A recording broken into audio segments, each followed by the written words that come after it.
The boy stood at the edge of the road, his hands buried deep inside his pockets. They were empty. Not just empty of money, empty of hope, confidence, and answers.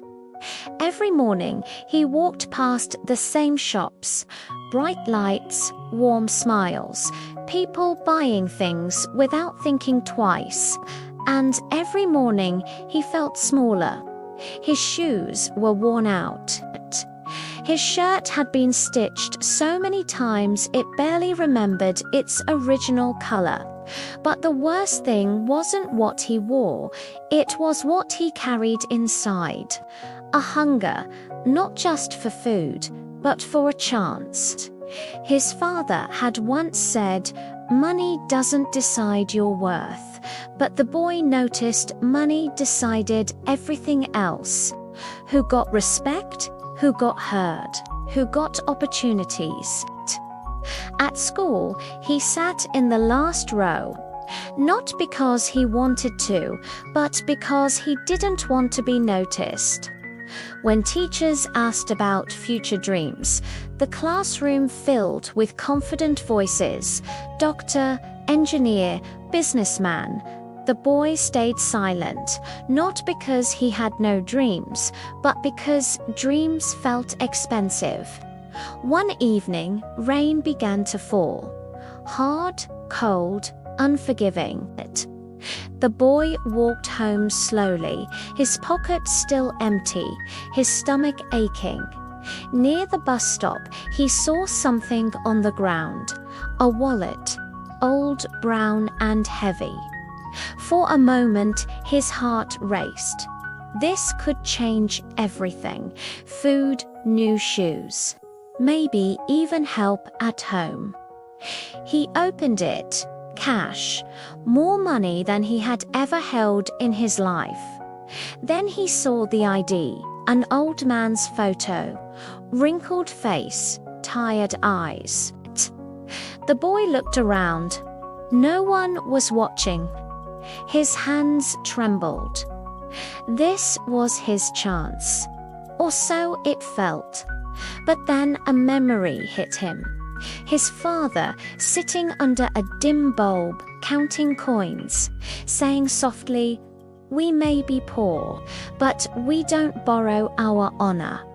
The boy closed the wallet. He waited. Minutes passed. Rain soaked his clothes. People ignored him like usual. Then an old man came running, panic written all over his face. "Have you seen a wallet?" he asked, breathless. The boy held it out. The man froze.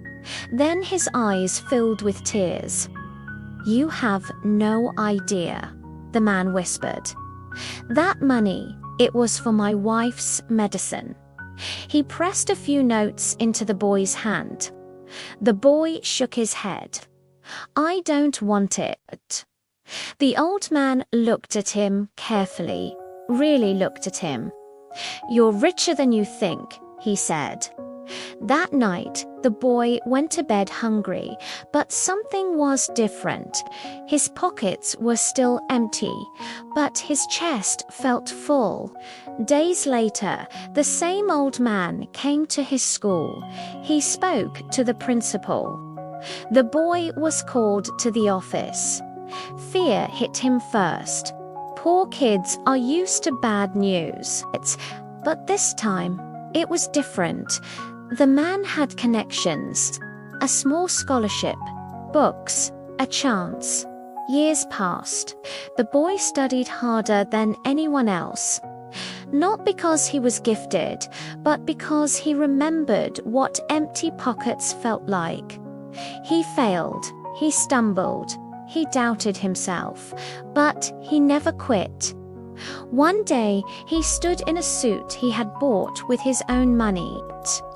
His pockets weren't empty anymore, but more importantly, neither was his heart.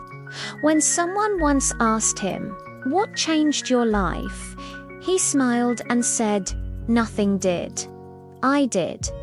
Empty pockets don't mean an empty future. Sometimes all you're missing is one honest decision. Thanks for watching. If this story touched you, please like and subscribe for more.